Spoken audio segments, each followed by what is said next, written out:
Joseph Campbell's.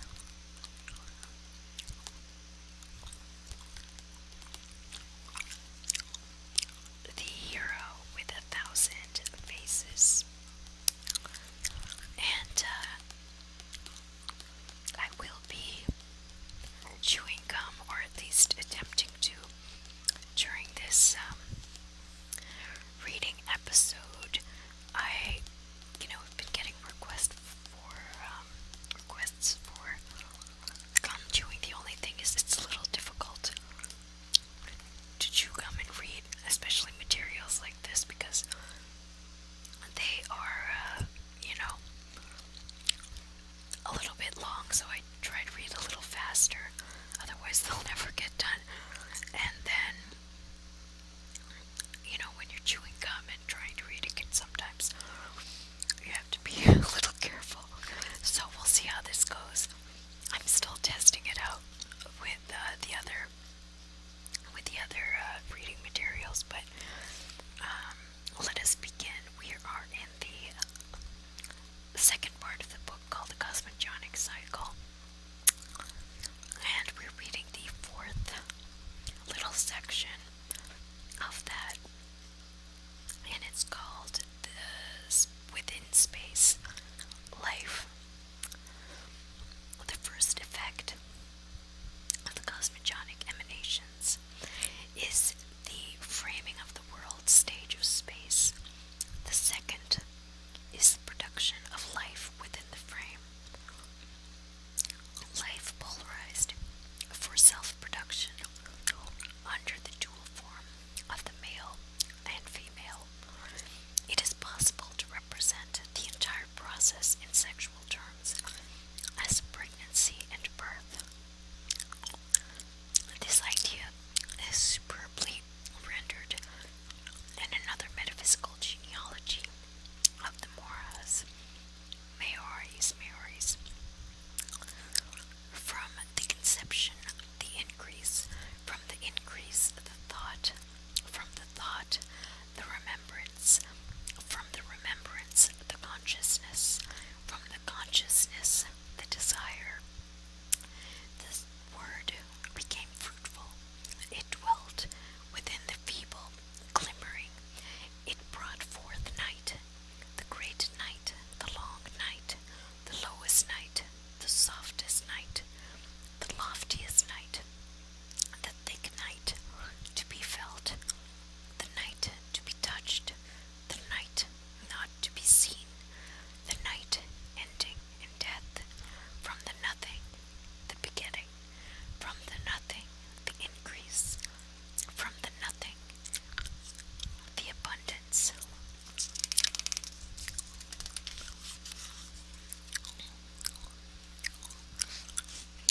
The power of increasing, the living breath. It dwelt with the empty space and produced the atmosphere which is above us, the atmosphere which floats above the earth. The great firmament above us dwelt within the early dawn, and the moon sprang forth. The atmosphere above us dwelt with the glowing sky, and thence proceeded the sun. Moon and the sun were thrown up above as the chief eyes of heaven. Then the heavens became light, the early dawn, the early day.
This is why people are not happy when they are alone. He wanted a mate. He became as big as a woman and man embracing.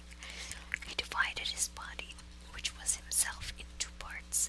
From that there came husband and wife. Therefore, this human body, before one marries a wife, is like one of the halves of a split pea. He united with her, and from that were born men. She considered, how can he unite with me after producing me from himself? Well then, let me hide myself. She became a cow. Best he became a bull, and united with her.